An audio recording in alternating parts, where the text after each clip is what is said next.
Hey, what's going on? My name is Winslow. I'm a drum and bass producer, a DJ, and a music educator, music teacher in St. Louis, Missouri, in the USA. And in this video and following series, I'm going to be talking about my favorite DAW, which is Studio One. Now, in normal YouTube fashion, I should probably say this is the best DAW, but there's no best, so don't look for that. But this is the best for me. And it could be good for you if you haven't tried it yet. So I'm going to go over some things, some strengths, some weaknesses. Weaknesses is subjective, as is anything, but some things I think I can highlight that will help you out if you are looking for considering adding another DAW to your workflow or switching completely. So as most things transfer between genres, I'm still going to stick within the focus of drum and bass. But again,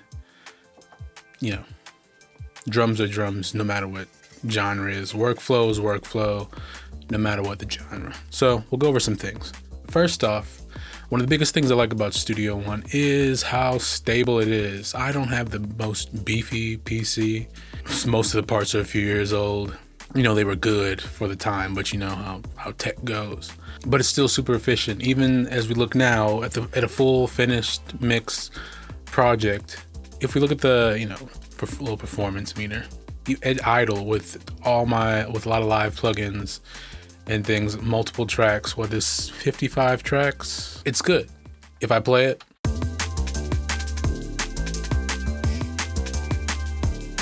it only jumped up to like 40%.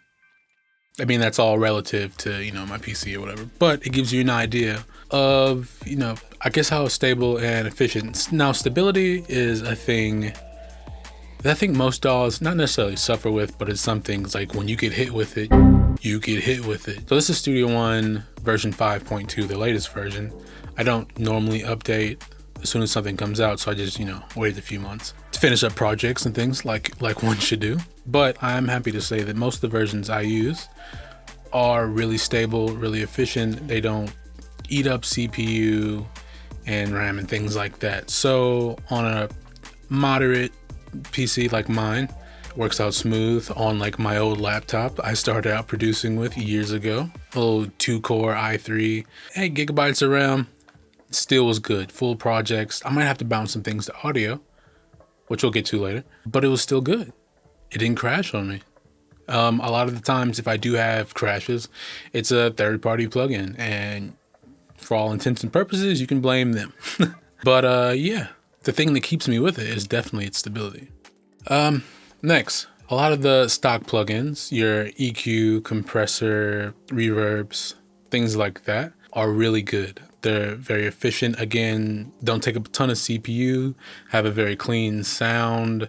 I feel as far as stock plugins go, their functionality or capabilities go a bit above what most DAWs stock plugins go. If we look at, say, Pro EQ, just eyeball it for a second. I'm not going to go into it deep. You have your usual EQs up, down. Around here, you can highlight your specific frequencies, things like that. You have a quality setting. Should you want to do a bit of oversampling, a bit more precise. It's not quite linear phase, but it is still really precise. Again, like most stock plugins, it's a starting point. And I feel like the Studio One stock plugins are a very good starting point to where you might not need to buy another third-party EQ or compressor unless you're looking for specific functionality.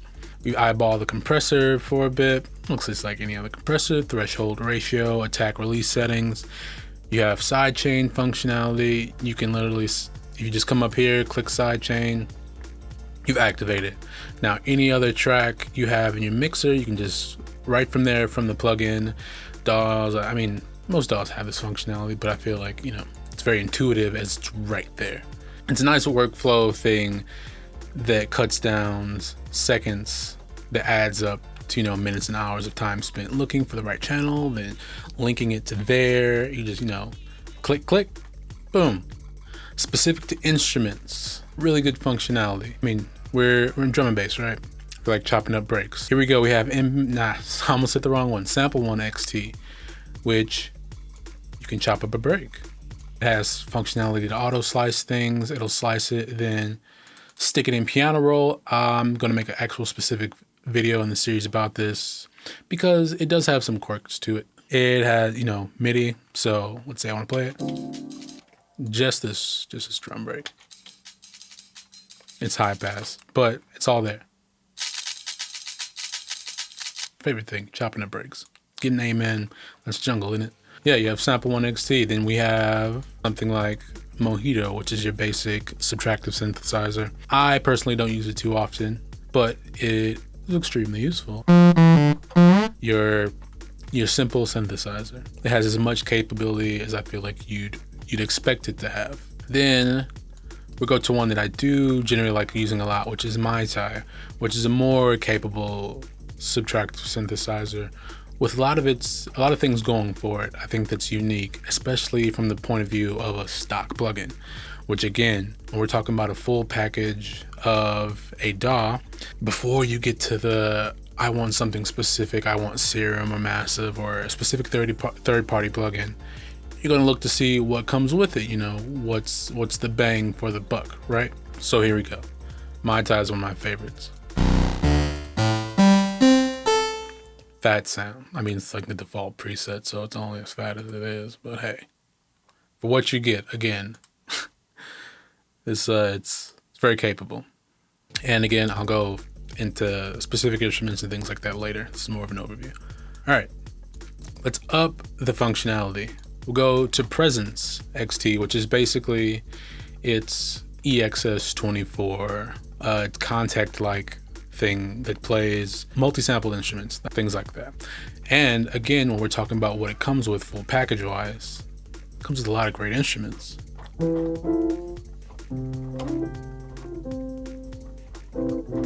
Excuse my terrible piano playing, but the sound is still good.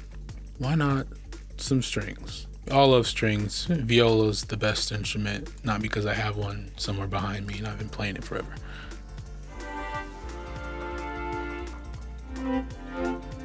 You have various key switches, things you'd expect to have. So again, workflow, stock instruments, the value, I believe, of the DAW, just stock before you add anything to it, I think is extremely competitive and it very, almost said appetizing because I like food analogies, but it's very attractive to when money's tight and you're looking for something to use. Even this is the full, you know, Studio One producer version, but you have Artist as well, which is a step lower in functionality, but honestly, I could probably get by with just that as well. So always check out the demo. I think I demoed this for like 3-4 months before I ended up buying it years ago, and I mean, here I am now. So something worked out for me, at least. For Studio One workflow purposes, super fast. The whole one window system, as in your mixer is right there. You have like a little inspector page for specific tracks. So even if I have the mixer gone, I can still see the specific one I'm working on. You have your browse functionality, your browser, so you can look through all your virtual instruments. Then you can look for your effects, your EQs, compressors, anything that's third party. You have your file folder, which you can set up to have basically favorite folders. So like I have a personal sample pack library, which is full of junk. If you look through it, I have like my general sample pack, which is all stored on an external drive. I click a little setting and I point it to where I want it to be. And then it's always there every time I open up a project. I can look at whatever's on my desktop, downloads folder, you name it. However you want to set it up, that's how it is. And another functionality that comes with this browser, and if you look at any other information on Studio One videos and things, the big highlight is always drag and drop, you know? So if I want to add an instrument, pick it out from the folder, drag it over, there it is. Yeah, there it is. It's workflow things that help really speed it up. So some other things that I think are useful before we get into the specifics. This little toolbar up top, the macro toolbar, is super useful. If you see, I use Studio One in full screen mode. So I don't have the little toolbar up top to where it's like file, edit, blah, blah, blah, the usual. What I can do in this macro toolbar is kind of recreate that. So I can close the project, I can rename it, save new version, whatever. Options to get in there. I mean, there are keyboard shortcuts for everything, but I like the visual button. You know, just give me the button. And this is all set up for what I like using, things I need. And you can set it up for things you need. So like have this export toolbar. So I can, when I'm done with the track, export mixdown, name it, do all my filing, pick the folder, what have you. Export stems if I want to make, you know, a sample pack or do it for archiving or something like that. Various things. Zoom in to the loop, zoom out of the loop, overview the whole project, zoom back in. Yeah, the functionality is all there. So that's a brief yet thorough overview of what I like using in Studio One. And if you stick around for the next few videos, we'll go into things specifically. Again, anything I talk about will transfer to other genres, other workflows, what have you.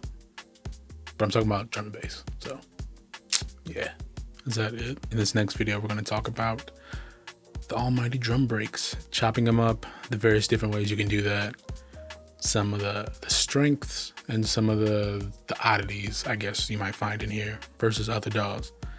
Everything has its quirks, and we're going to talk about it. See you in the next one.